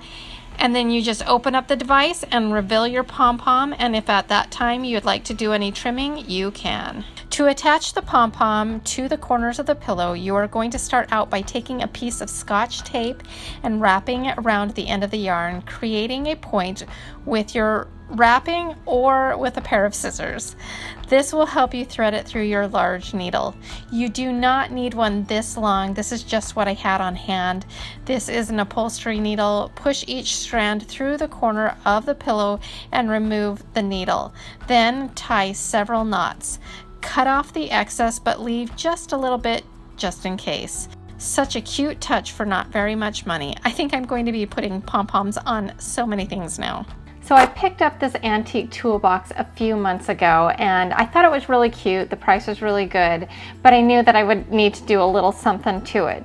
So I started out by putting on a coat of white chalk paint to the entire thing, but it still needs a little something else going on, and I decided to kind of give it a modern twist, and we are going to go ahead and stripe it. I'm only going to stripe the front and the back of the toolbox. The 2 sides will be painted solid black. I evenly space out the stripes and use painter's tape. And this shouldn't bleed because I'm going to spray on the stripes. I then use some leftover black chalkboard paint that I had for my charger plates from last Thanksgiving's Tablescape. If you're interested in seeing those episodes, I will throw the links in the description box below. Okay, so our toolbox is dry, and now it's time to reveal our stripes. Let's see how we did. And this is meant to be kind of rustic, so actually that did not too bad. So once we pull this off, I'm going to sand down the stripes, rough it up a little bit to give it a little more character. So on my front porch, I am planning on putting a pumpkin floral arrangement. I don't really know where it's going to go. If it doesn't fit in, then this is just going to end up being a bonus. Normally I would put in some floral foam and all of that, but I'm just going to actually just set the flowers into the pumpkin. This is the same pumpkin from my tutorial. I'll put the link above, from last year with the white flower arrangements in it. We're just going to make a simple mounded arrangement and put our hydrangeas. You know, hydrangeas are one of my favorite flowers. Those and peonies, or as somebody said, I was saying it wrong, peonies. Peonies, peonies. You say tomato, I say tomato. I blame it on growing up out west. So I'm just simply just gonna put these in, nothing special to it. Break up. It went flying. I almost got you. I got it. Don't you worry. So nothing fancy at all here. In fact, this might be the most simple pumpkin floral arrangement I've done. I just wanted the softness of some flowers out on my front porch, and I think that this is going to serve that purpose. I seriously considered doing another fall themed sign for right left of my door that would translate into the seasons, and then I realized I already have something that is perfect. I already really love this sign that we made in my last front porch video, and I can make it transition into all kinds of seasons by switching out the wreath. So that's what we're going to do today. This time I'm actually not going to switch out the wreath completely, but I'm just going to add some tiny little pumpkins that I picked up at the Dollar Tree that were on a stem already. We're just going to tuck them into this wreath and then put it back up. But think about all of the possibilities. I could put up a Christmas inspired wreath. I can really change this sign out already for the seasons by just simply switching the wreath. It's time to decorate, which is obviously my favorite part. So if you saw my last front porch video, you know that I love the double layer rug look. And of course, I've still got my buffalo check plaid rug. I'm gonna lay that down now. And then I picked up this one at Joann's that says, come in and get cozy. And I think the orange will pop off nicely of the black and white plaid. With our welcome sign all updated for fall, it's now time to place that. Here is our upcycled toolbox that we gave new life. To date, this is my all-time favorite sign ever from the Dollar Tree, and I didn't want to attach it permanently just because I wanted to be able to use this toolbox at different times of year. So I simply just took some tacky putty and used that to stick it to the toolbox. I've also just filled it mostly with old grocery bags, and then I put some pumpkins on top of it. To add a little height variation, I just grabbed a basket from inside, and I'm gonna put that underneath our pumpkin arrangement for a little height, and then we can set our lantern right in front of it. So I've had these jack-o'-lanterns for several years. I think I picked them up on clearance at like Home Depot.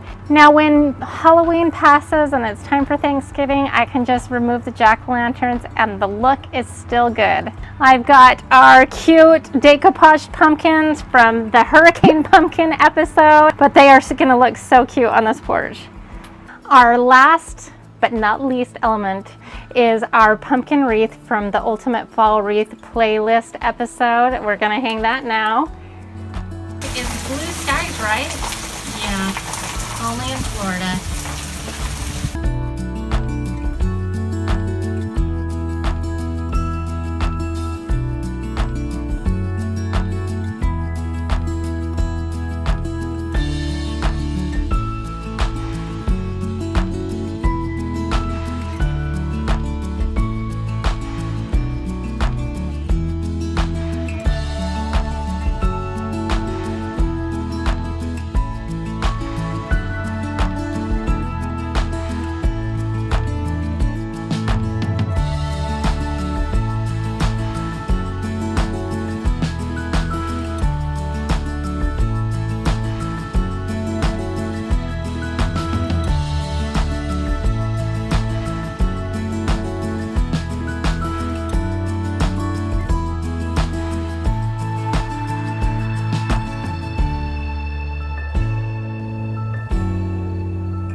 Our fall front porch is done, and I am just thrilled with how it turned out. I love everything about it.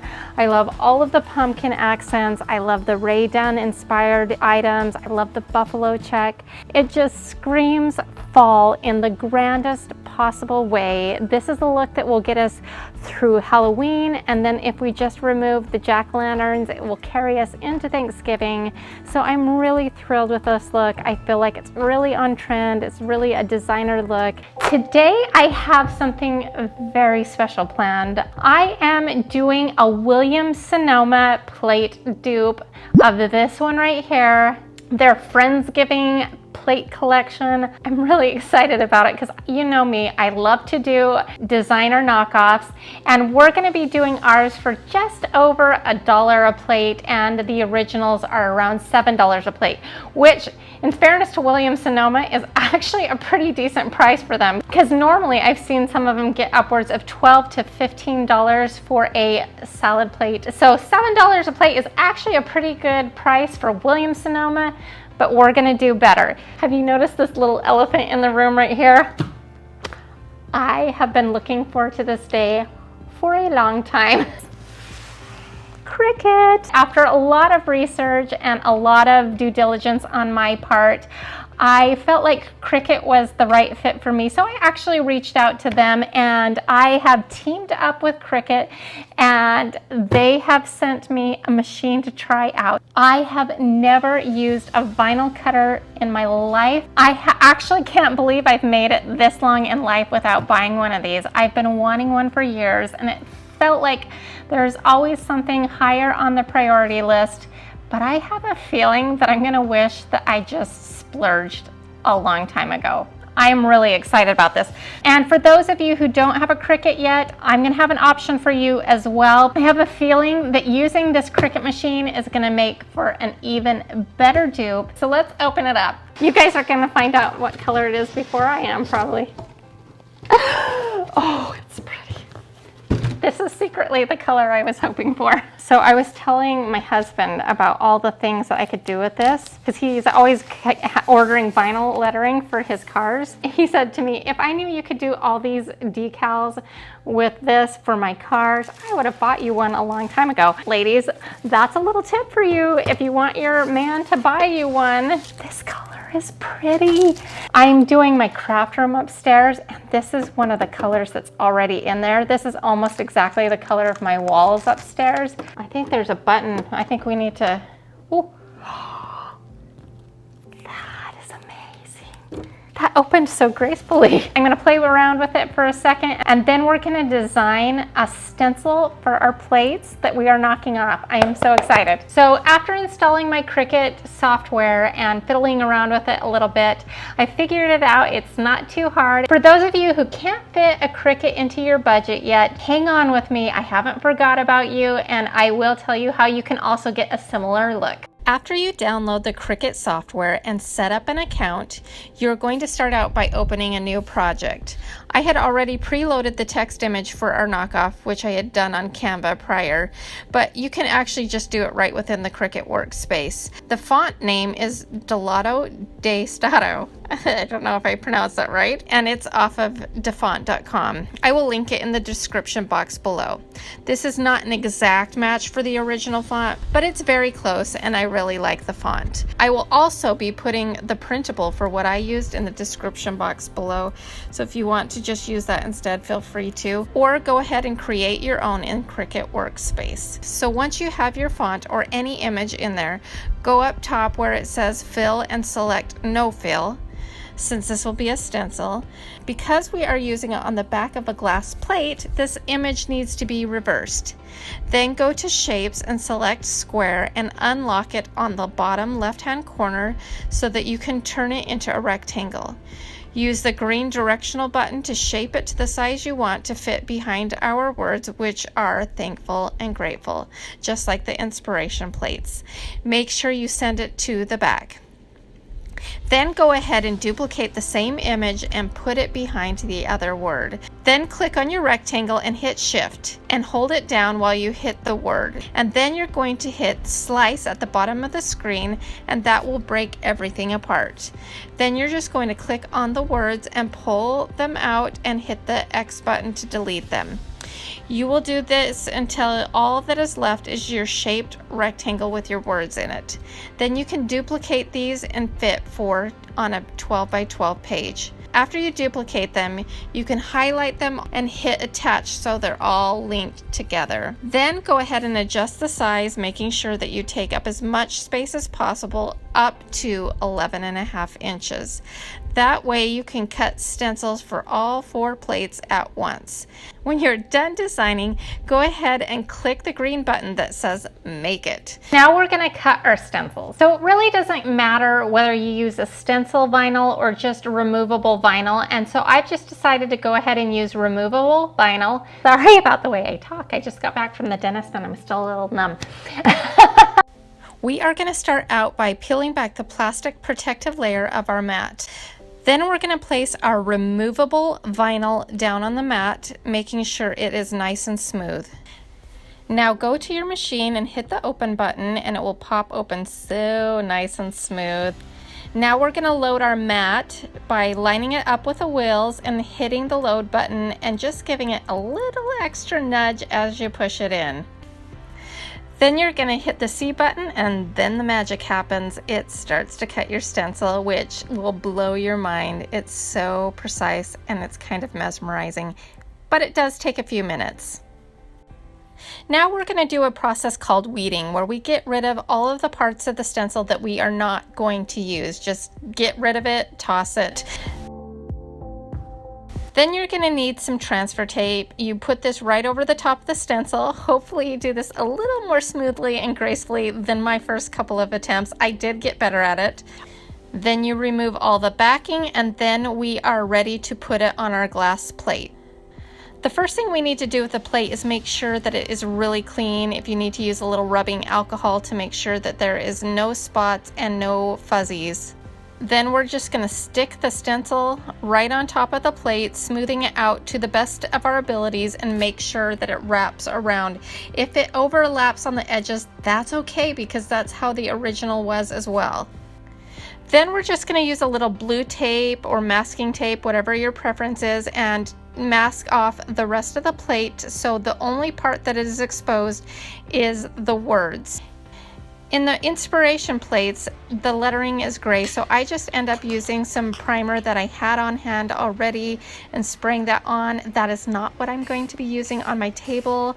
You'll have to check back to see what color I end up doing, but I do 2 light coats of the gray and let it dry. Then we peel everything off, all of the tape, all of the stencil, and hopefully you are left with the work. If there's any overspray or areas that are imperfect, then you can just use either a razor blade or rubbing alcohol or a combination of both. But just make sure that when you go to do this next step that it is all clean and ready for the solid color. Then I spray 2 coats of white spray paint and let that fully dry. So now it's time to make our dishes dishwasher safe, because if we're going to eat on them, we want to be able to wash them. What we're going to do is we're going to put on this dishwasher safe Mod Podge over the back. It does make it dishwasher safe. It does need like 28 days to cure, so the sooner the better. There is a faster way to do this, but I will leave the instructions for that down in the description box below. I have a ton of this left over from my Easter Bunny dish dupe, and so we're going to use it on this, and I think we're going to have a ton left over from this. So this bottle will get you a long way. So we're only using a tiny bit of it, but it really does work. And all we're going to do now that this is dry is we are going to paint this on the back of our dishes. And I've got kind of a wide brush that does show brush strokes, and that's kind of why I wish they had it in a spray. You need to do at least 2 coats, preferably 3. Let it sit an hour in between each coat.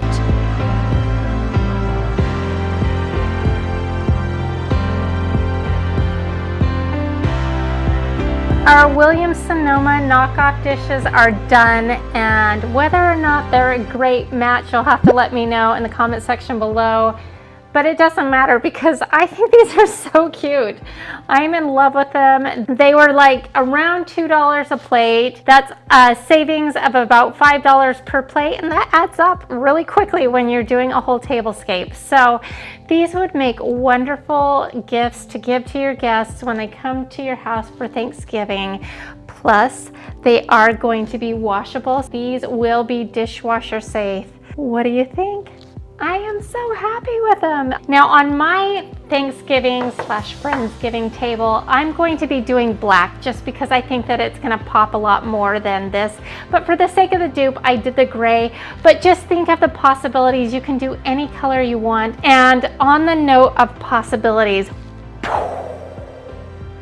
I should have invested in a Cricut machine years and years and years ago. I have had so much fun. The results are so amazing. I am obsessed with this. While I would love to have a formal dining room in my house, my home does not have one. And you know what? I figure a lot of people are in the same situation. So I'm just gonna roll with it. Now, I love tablescaping. It is so much fun for me to create a beautiful environment, to share a special meal with my family and friends. And so today I'm gonna be doing a Thanksgiving or Friendsgiving table. We live away from family, so we may or may not be able to have family with us every Thanksgiving. I realize a lot of other people are probably in that situation as well, so we'll call this a Friendsgiving. It could also be a Thanksgiving. It works for both, to be honest with you. So I'm really excited about it because I've got a lot of fun things planned for you. So let's get started. So if you have seen any of my tablescapes, you know this is the part where I usually put out a nice white tablecloth and then I roll some wrapping paper and do a runner.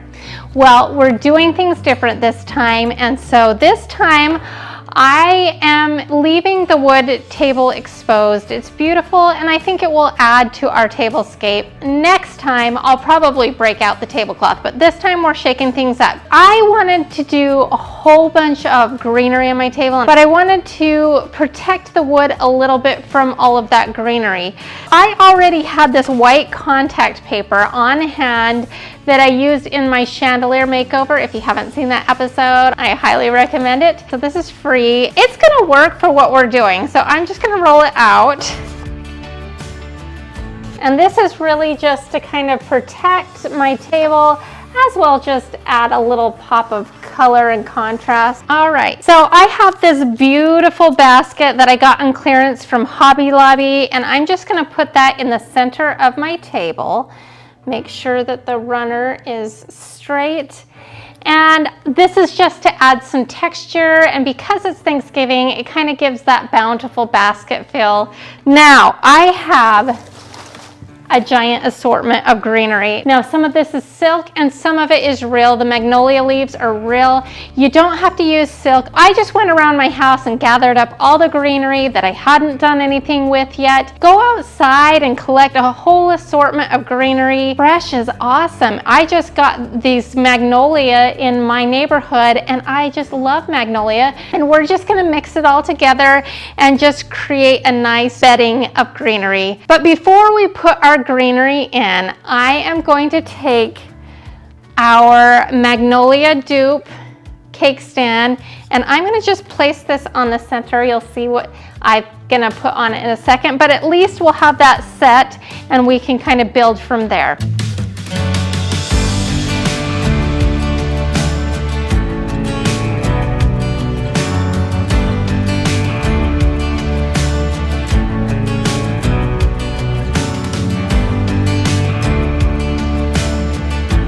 This is looking really good. I'm really happy with it. Mixing in a ton of greenery, it just creates a softness that's beautiful and inviting. I'm just gonna keep going until I use all of the greenery.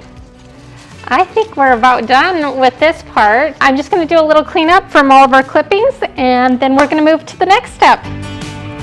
I am really happy with our foundation here. It's lush, it's green, it's so interesting to look at, but now we need to kind of bring it into the fall decor realm. And we are gonna do that by adding some pumpkins. So I picked these pumpkins up at Walmart and then I just painted them out with chalk paint and added a little dimension in the crevices.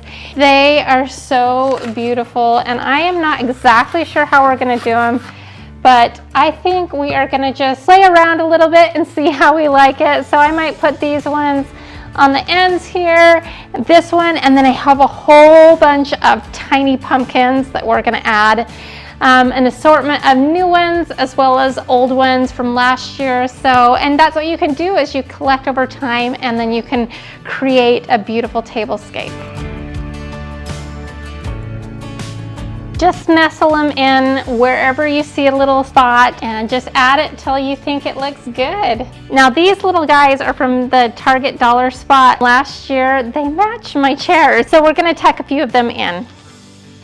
We've got to balance it out, so make sure you don't forget the back. We're not doing this part this time. That'll be next week, so make sure you stay tuned for that because it's going to coordinate with what we've got going on here, and there will be some interactive elements that you're not going to want to miss, so stay tuned for that. These are some DIY hurricanes. All I did was take some Dollar Tree vases and I glued them to a tea light, and so it's very elegant looking, and we are just going to nestle those in right here, and then we're going to add something to them, and I'll show you what in just a second here. Because we are staying with the mostly neutral green theme, I have these bag of dried split peas, and we are just going to open those up and pour them in our DIY hurricanes. And then we're gonna just stick in one of our Dollar Tree candles and kind of just push it down in there. Now it's time to set our table, and I'm gonna start out with my chalkboard chargers that I used on last year's Thanksgiving table. Now I know that I have navy blue in here, but it's just an accent, and I think it's gonna help our appetizer plates really pop. And so it's okay to put the black with the blue. I'm gonna give you permission. So we'll just set that now. And we're setting our table for 6 because I still haven't found the right captain's chairs yet. That is on my wish list, and maybe I will find the perfect one and you'll see them next time. I'm all about a white plate, so we're just using our everyday white plate, and we're gonna dress it up with some other elements. I forgot to add my placemats. They're gonna look adorable, and I cannot believe I forgot them. To balance out all the green that we've got going on, and I do have some navy blue on my chair, so I didn't wanna go too overboard, I found this adorable navy blue and white buffalo check plaid at Hobby Lobby, and I just made up some napkins. I like to do this because buying fabric napkins are really expensive, so making them are so easy. If you're interested in seeing how I go about making my fabric napkins, I'm going to link that episode above and below as well, and you will see just how easy it is. So we're going to place these napkins now, and I fold mine in thirds, and I'm going to let them hang off the edge of the table a little bit, and I just go up to the top of the plate and let it hang down. Seriously, making fabric napkins, it took me less than 20 minutes, and it just feels more elegant and more formal. I love it. And now for what I consider kind of the piece de resistance. These were featured in my last episode. However, I made them in gray on my last episode for the sake of the dupe, but on our Thanksgiving table, to pull the black of the chargers, and I really wanted them to pop, so I went with black on these ones. But these are DIY plates that are so cute. They say thankful and grateful, very inexpensive at $2 a plate.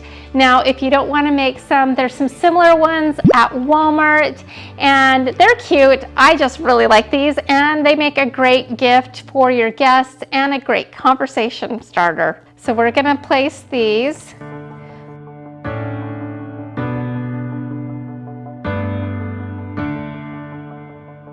And you just rotate every other one. Now it's time to add our stemware. And this glass will pull in our hurricanes and add a little shine. So for our final element of our tablescape, I have these interactive name cards, and we are just going to set them on the upper edge of the plate. And if you want to see how I made these, as well as see the interactive feature of these name cards, you're going to want to stay tuned. I'm going to show you how to do that, as well as a few other things back here that's going to coordinate and look awesome. So stay tuned for that.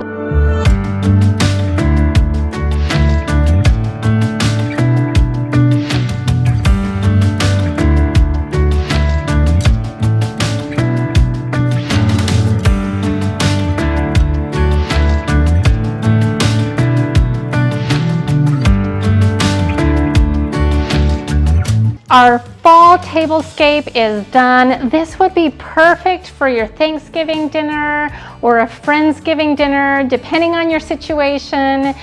So my first DIY is the interactive name cards that I told you about in the last episode in the tablescape. And I'm going to show you how to make them now.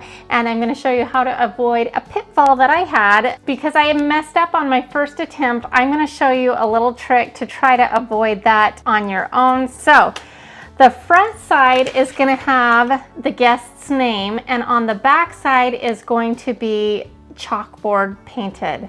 So the idea is that the person will write what they're grateful for this year on the back, and then they can erase it and redo it what they're grateful each and every year. So this is something that you could pull out every year and just be kind of a fun little element. And then I've got a little thankful tree that I'll show you that's super easy to put together. So this is going to be really inexpensive. First of all, you get these little cutouts, these leaf cutouts at Dollar Tree, and they come in a package of 5. So I'm going to show you how I put that together.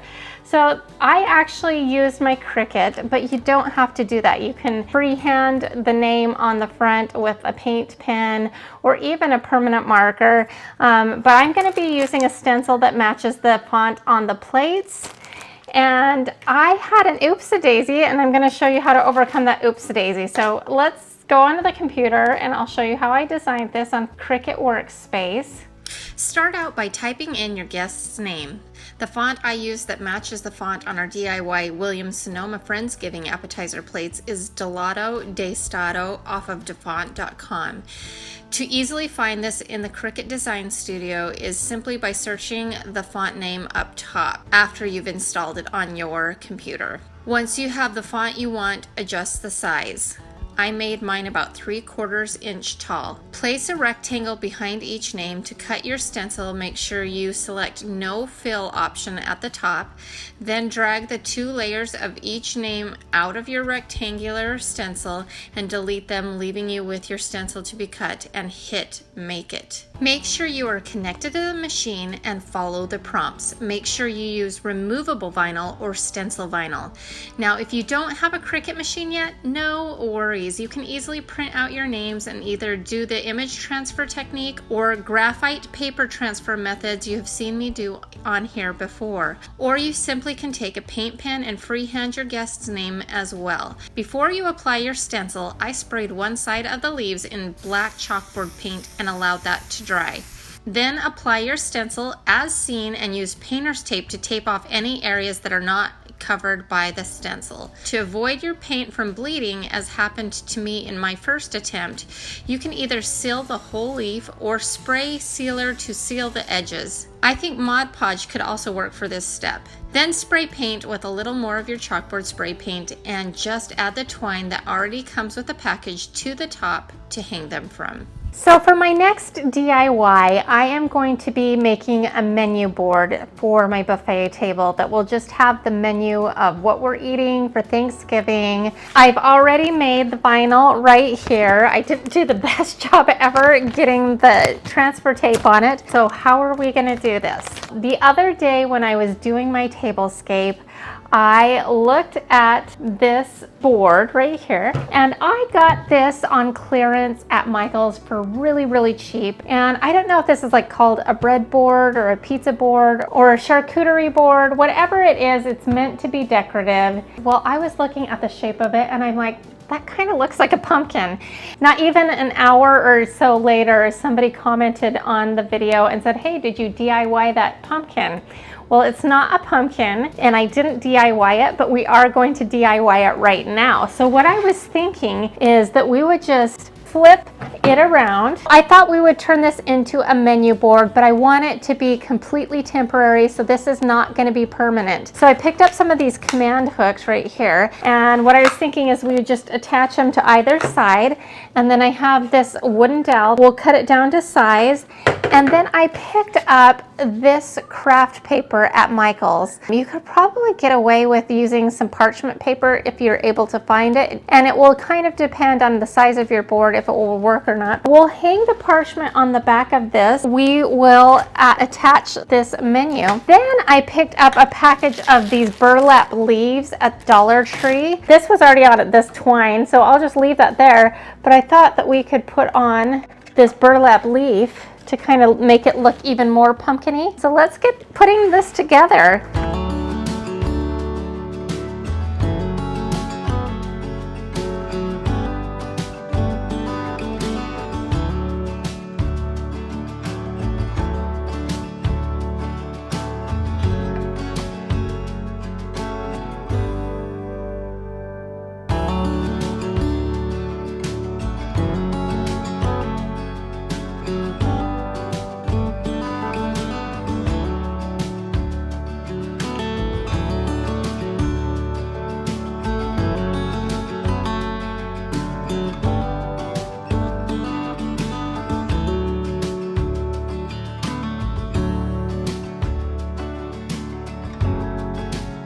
My last DIY is I'm going to do a thankful banner to hang on my mirror. I actually used my Cricut to also cut out these letters, but you could definitely just cut some letters out, so it's really a pretty easy idea. Once we've got these cut out, you're going to just take a hole punch and we're going to put 2 holes in either side of the letter so we can lace some twine through. Okay, so now it's time to hang our banner. I'm just going to tape it to the back of my mirror using some painter's tape. All right, so I'm really happy with this. It's really cute. I like the simplicity of it. I think it's great. And now we are going to add our wooden pumpkin, if you will, menu. And I think that that is so much fun.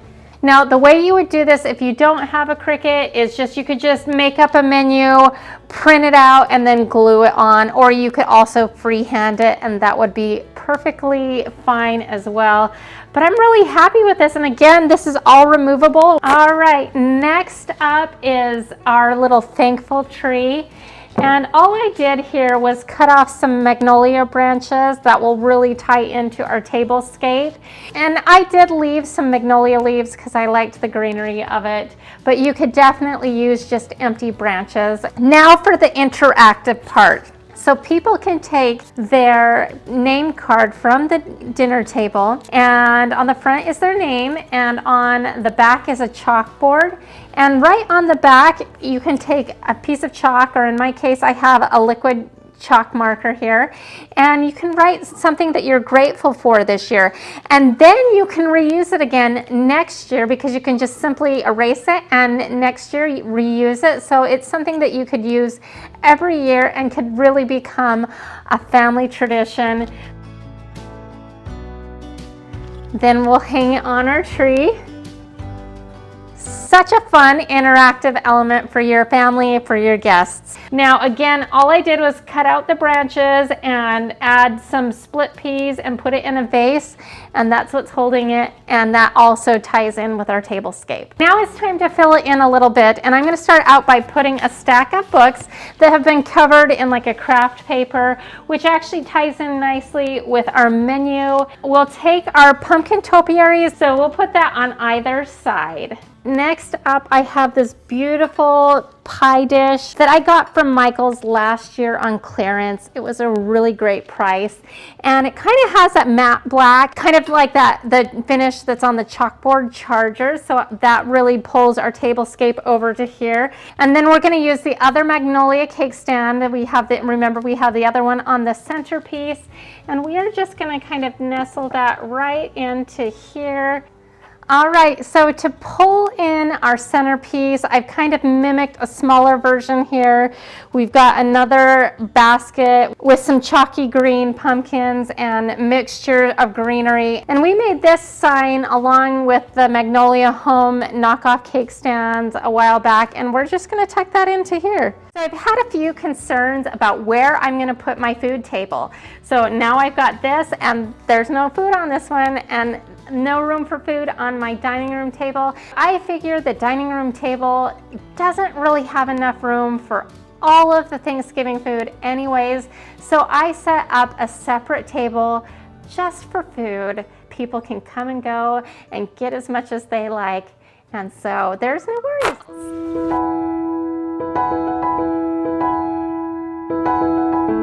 I decided I was going to take advantage of this beautiful weather that I've been fortunate to experience and do Thanksgiving poolside. So let's get started setting the table.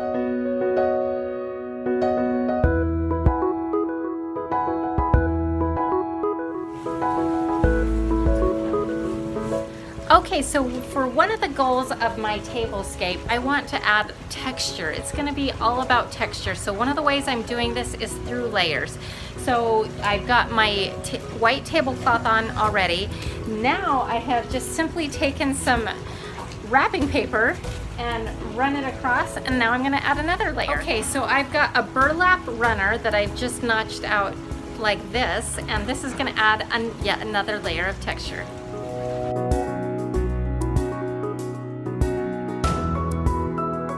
Okay, so I just wanted to show you quickly how I was going to do that deep notched out effect on the edge of this. So we are gonna fold this in half, and then we are going to make a triangle,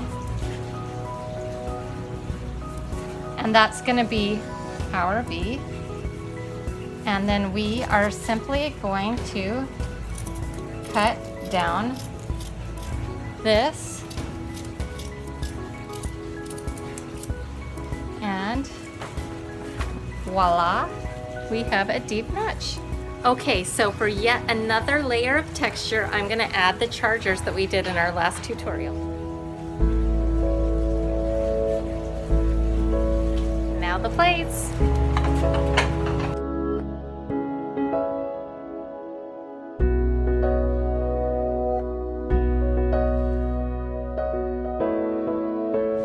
Okay, so next we have the utensil holder. It's one of the first of several printables that I'll be offering on my website, designedtothenines.com.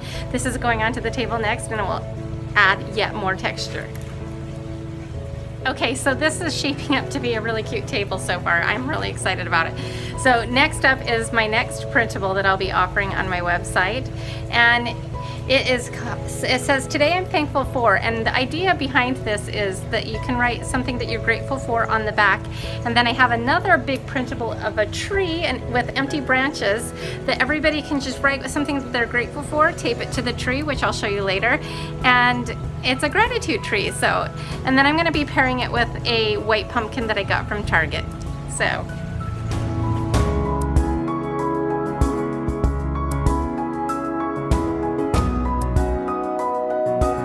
okay, so now it's time to set our floral arrangement and some greenery and the finishing touches.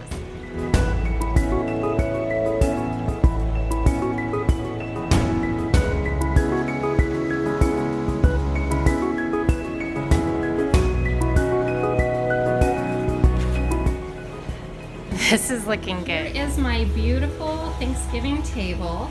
You can see the white tablecloth and the striped wrapping paper that I got at Michael's, and then the burlap runner that I got at Walmart, my everyday white plates. You could use china for sure. And the chargers, the chalkboard chargers that I made, as well as the printables, the Thanksgiving printables to hold the utensils and napkins, as well as our Today I'm Thankful For. And I will tell you about that in just a second. But I am just thrilled with this. Okay. So this is the pool. Unfortunately, this year we've got a little bit of construction going on, but it won't be going on Thanksgiving Day, so.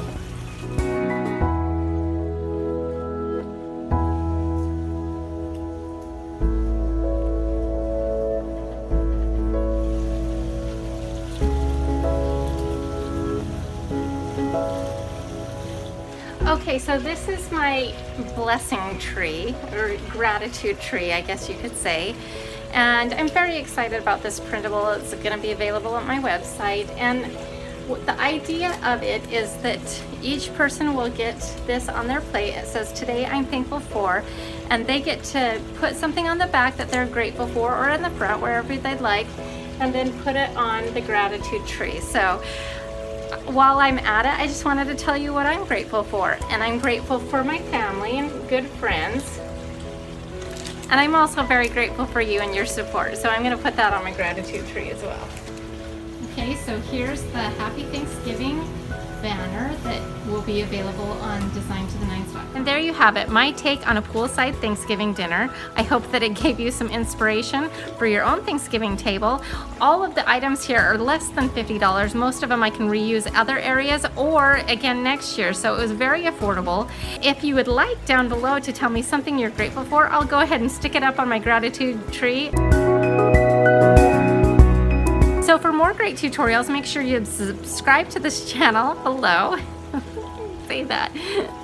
Oh my gosh. Ah. My kids are laughing their heads off at me. Gotta love being a mom. I hope you enjoyed this episode. If so, here's another one that I think you'll like as well. And until next time, to all of my DIY Niners, bye.